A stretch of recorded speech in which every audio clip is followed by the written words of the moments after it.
So may passing light to, ang mga sniper. Nagpapassing yung high beam. Built-in talaga nagpapassing niya. Kaso naglagay ng MTL. Pag nagpassing, wala. So ang ginawa, kailangan mag-low beam ka pa sa MTL. Nag-low beam. Sa kanan siya magpapassing. Okay, pagpatay yung MTL, red light lang ang passing. So yun daw talaga ang pwede lang dyan. Yun daw ang normal. Papakita ko sa inyo kung paano yung normal. Gagawin ko ngayon, no, na kahit patay yan, walang nakasinding switch, magpapasing ng sabay.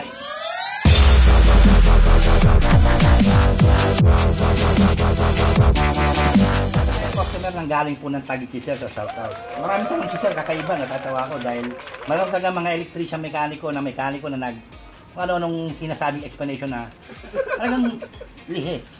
Man pa lang po yung motor, nagpa-malfunction na yung wiring na kinabit. Ang sagot sa niya, kasi daw, ganun talaga daw, dahil umiinit, no? Naluluto. Yung pagkakasabi siya, naluluto ba yung wiring? Naghanap ako ng gas stove kung meron dito, no? So, ito yung isang ginawa nila kasi master daw sila sa Taguig. Magagaling, matatagal na lang ginagawa. Ito na lang, yung mga relay na ginamit niya, yung mga tinatapon natin. So, may passing light to, ang mga sniper.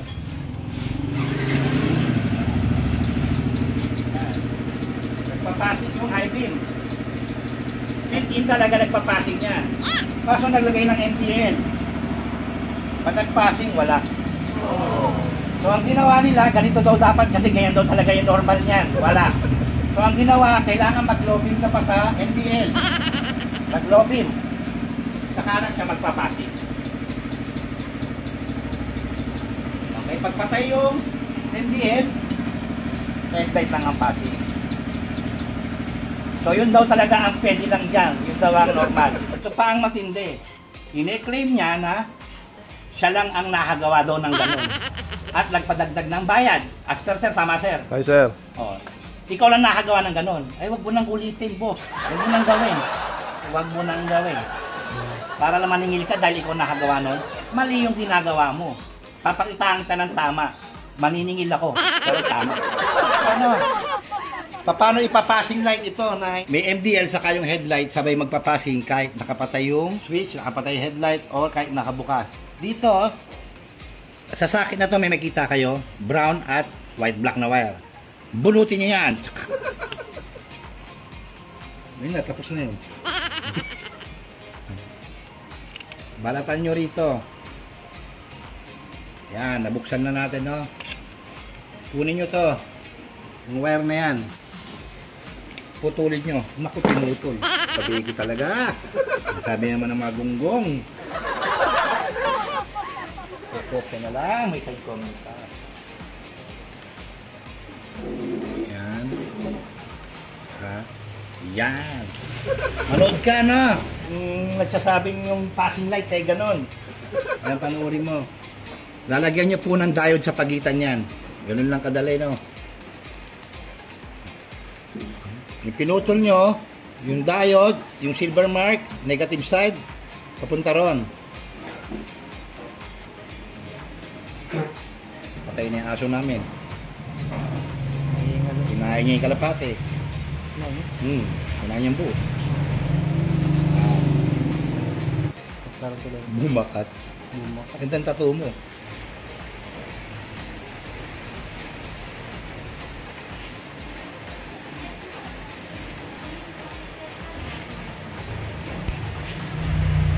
Okay. So ayan, no, diode 2 amp. Ayan, ha. Yung may silver mark, negative side, papunta doon. Ibig sabihin, positive line tayo, papasok yung current, pumasok diyan, hindi na siya babalik. Okay.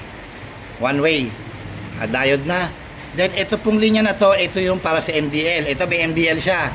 So may passing light to, 4 yung ilaw, 4 yung linya niya. White, red, yellow. White sa low, yung yellow sa high. Tapos yung red na wire niya, yun yung dalawa sabay. So passing light. Ito na po yung dinagdagan ko lang ng wire, no. Pupunta po yan sa likod. Diyan, no.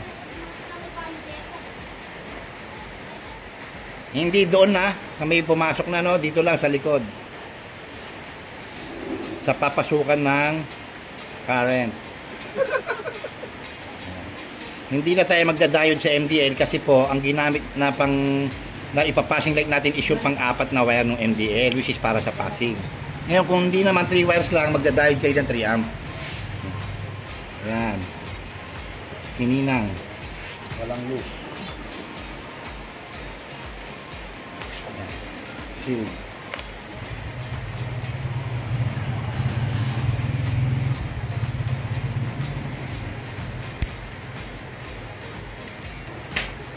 Ganun lang. Mga kabekis, hindi na kailangan ng relay. Kaya na kinakina may sarili pang relay para lang mag-passing. Ganun lang. Alam mo sana yung kung natuto ka magbukas ng harness, sinundan mo kung saan papunta to. Dahil po yung white block na yan, nagtap lang po yan sa dilaw. Diyan, sa loob niya, sa pagitan yan, nandiyan sa loob. Yung white and black na yan, nakatap po yan sa dilaw na wire ng high beam. Pinagsama lang. Kaya nga pinutol ko lang, dinayod ko. Sabay yung pang-passing light sa MDL, sa likod nilagay. Tapos na. Hindi na kailangan ng kung anong relay o diode na sinasabi nyo, dagdag pa. Ganun lang po kasimple. Diba? Tapos siningil mo na. O ngayon, sisingil ako malaki kasi talent to eh. Diba? Ganun lang. O, siyempre sabihin ng mga makakanood nito, basic yan. Ganyan lang, basic. Pero wala pa akong nakita na gumawa ng ganyan. Ilan na yung ginawa kong violet, naka-violet projector, sisindi lang yung makapag-passing light lang pag nakabukas yung lobby ng violet. Wala pa ako nakita naglalabas. Ngayon pinakita ko to, sasabihin na ng mga gonggong. Basic yan, dali niyang basic. Tanasan na kayo nakidlat. Hindi, joke lang. Ganyan lang. O, tingnan nyo, no? Sample nito. Sasara natin ng maayos. Then, ipapakita ko sa inyo yung outcome niya. Okay. So, ito, no? Papakita ko sa'yo yung sinasabi mo kay Sir. Ang sabi sa'yo, siya lang nakakalam ng ganun. Siya na nakakagawa, sir. Yung nagagawa mo yun, mali. Ito, papakita ko sa'yo yung tama.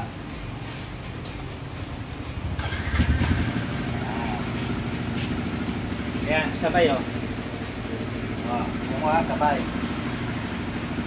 High beam, passing. Oh. High beam ng MDL, may passing.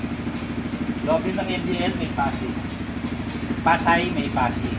Yung sa'yo, paano? Kailangan pang i-low beam para lang makapag-passing. Yan po ang tama. Ayan. Naglagay ko pa ng bagong relay para lang ma-bypass mo yung low beam sa mag-activate. Actually, gumawa ko ng vlog yung dati ganito. Ayan, o.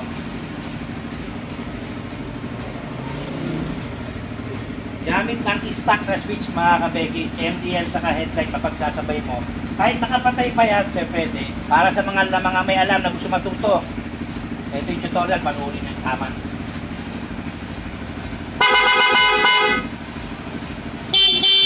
Meron na. Kanina wala eh. Ayaw!